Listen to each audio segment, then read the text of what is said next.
आपलं मेकअप बरोबर झालं का नाही हे आपण कशात पाहतो? आरशात पाहतो. मग आपलं जीवन चरित्र व्यवस्थित चाललं का नाही याच्यासाठी पण एक आरसा आहे, पण तो आरसा आपल्या घरातला नाही बरं का. घरातला आरसा खरं दाखवत नाही. खरं दाखवत नाही म्हणजे डावी बाजू उजव्या बाजूला आणि उजवी बाजू डाव्या बाजूला. त्या टू व्हीलरच्या फोर व्हीलरच्या गाड्याच्या साईड ग्लासवर एक वाक्य लिहिलेलं असतं बघा, object is mirror than closer than they appear. म्हणजे जी वस्तू जे मागचं वाहन दिसतंय ते दिसण्यापेक्षा काय आहे, जवळ आहे. म्हणजे तो आरसा वस्तू दाखवतो पण त्या वाहनाचं खरं अंतर दाखवू शकत नाही. म्हणजे आरसा तंतोतंत खरं दाखवत नाही. मग कोणाच्या चरित्राकडे बघायचं? संतांच्या चरित्राकडे बघायचं. संतांचं चरित्र कंपेअर करायचं आपल्या चरित्रासोबत, आपल्या जीवनासोबत. पण त्यांचं चरित्र कंपेअर करत असताना त्यांचं चरित्र पण माहिती पाहिजे ना. सपोज आपल्याला तुकाराम महाराजांचं चरित्र कंपेअर करायचं आहे, मग तुकाराम महाराजांचं चरित्र माहिती नसावं. ज्ञानोबारायांच्या चरित्रासोबत आपल्याला साम्य साधायचं आहे, मग ज्ञानोबारायांचं चरित्र माहिती नसावं. तसंच जर आपल्याला गजानन महाराजांच्या चरित्रासोबत आपलं जीवनमान जगण्याचा प्रयत्न करायचा आहे, मग आपल्याला गजानन महाराजांचं चरित्र माहिती नसावं, असलंच पाहिजे. आणि संत आहेत त्याच्यासाठी, तैसे संत जगी क्रिया करुणी दाविती अंगी. ते संत महाराज क्रिया करून अशा प्रकारे त्या ठिकाणी धावतात. म्हणून कोणत्या मार्गावर चाललं पाहिजे? मार्ग दावून गेले आधी, मार्ग दावून गेले आधी, मार्ग दावून गेले आधी, मार्ग दावून गेले आधी, मार्ग दावून गेले आधी, मार्ग दावून गेले आधी, मार्ग हो हो हो हो हो आ आ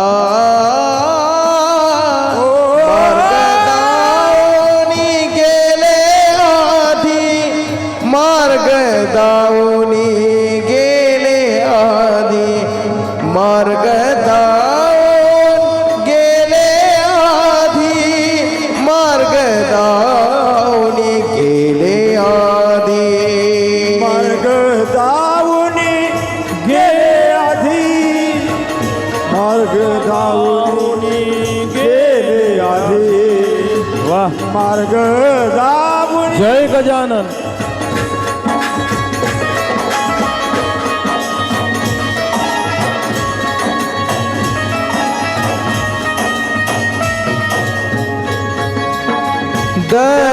दयानिधी संत ते, दयानिधी संत ते, दयानिधी संत ते, दयानिधी संत ते, दयानिधी संत ते, दयानिधी संत ते, तेनेची पंथे चालो जाता, तेनेची पंथे चालो जाता, तेनेची पंथे चालो जाता, तेनेची पंथे चालो जाता, चालो जाता, चालो जाता.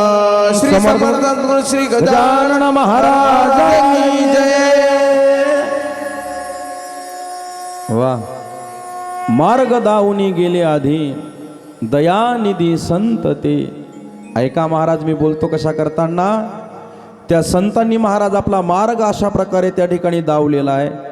त्याच मार्गावर अशा प्रकारे आपण चालण्याचा प्रयत्न त्या ठिकाणी करायचा आहे. का गजानन महाराजांचं चरित्र श्रवण करायचं? ऐका, किती धडपडीचा काळ आहे महाराज.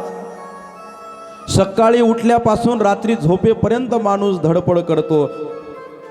माफ करा जरा चुकीचं बोललो, सकाळी उठल्यापासून रात्री झोपेपर्यंत माणूस धडपड करतो असं म्हटल्यापेक्षा रात्री झोपल्यावर सुद्धा माणसाची धडपड थांबत नाही. मी म्हणत नाही, माऊली म्हणता स्वप्नाची आग हायाळा. एका माणसाला स्वप्न पडलं, काय त्याचा वैरी आला, त्याच्या पोटामध्ये चाकू खुपसला, त्याच्या पोटातून रक्त निघलं आणि तो झोपेतच ओरडू लागला, वाचवा मरतो. बाजूला पत्नी झोपलेली होती. अरे बापरे, काय झालं ओरडायला? काहीच तर झालं नाही, काय केलं पाहिजे? माऊली म्हणतात एक काना खाली दिली पाहिजे, देसाल नाही तर मारायचं नाही, मग हलवायचं त्यांना, उठवायचं, अहो उठा, काय झालं उठा. जेव्हा तो झोपेतून जागा होईल ना, तेव्हा महाराज त्याला कळेल की मला तर काहीच झालं नाही. एक मराठीत म्हण आहे, मनी वसी ते स्वप्नी दिसे. मी सांगतो काय, रात्री झोपल्यावर सुद्धा माणसाची धडपड थांबलेली नाही, थांबलेली नाही. लातूरच्या पुढं औसा नावाचा एक तालुका आहे. त्या औशाला कीर्तनाला गेलो आणि तिथे कीर्तनाला गेल्यानंतर महाराज 10:30 पावणे 11ला कीर्तन संपलं. 11 वाजेपर्यंत मी गाडीपर्यंत आलो आणि 11 वाजेपर्यंत गाडीपर्यंत आल्यानंतर कार्यकर्ते 4-5 माझ्या सोबतच होते. म्हणले महाराज ड्रायव्हर, म्हणलं मीच गाडी चालवतो. सोबत एखादा व्यक्ती, म्हटलं आज आणला नाही. अहो 400-450 किलोमीटरचा प्रवास, तोही रात्रीचा, करा ना मुक्काम इथं. मी म्हटलं नको, कशाला माझ्यामुळे कोणाला त्रास. म्हणले त्रास फ्रीस काही नाही, इथं भजनी मंडळी पाहुणे मंडळीसाठी एक खोली आहे, तिथं तुमची व्यवस्था करतो, काही हरकत नाही. टाकली माझी त्या रांगेमध्ये गादी. मी जिथं झोपलो त्याच्या माझ्या बाजूलाच एक 60-65 वर्षाचे बाबा झोपले. खरं घडलेलं सांगतोय. रात्रीच्या 2-2:30 वाजता काय झालं का माहीत, त्या बाबांनी माझ्या कमरेतच लात मारली. मी बाजूच्या झोपलेल्या भजनीयाच्या अंगावर. अरे बापरे, काय झालं महाराज? अहो या बाबानं लात मारली हो. उठा, कळत नाही, बाजूला कीर्तनकार महाराज झोपले आणि खुशाल त्यांना लाता मारताय. त्यांनी हात जोडले, माफी मागितली. महाराज माफ करा, 8 किलोमीटर माझं इथून गाव आहे आणि तुमच्या कीर्तनाला 1 तास सायकलचं पायडल मारत मारत मी इथं आलो. 1 तास सायकलचं पायडल मारल्यामुळं मला झोपल्यावर सुद्धा काय वाटतं, सायकलचं पायडलच मारतो काय. अरे म्हणलं कमर आहे माझी ती.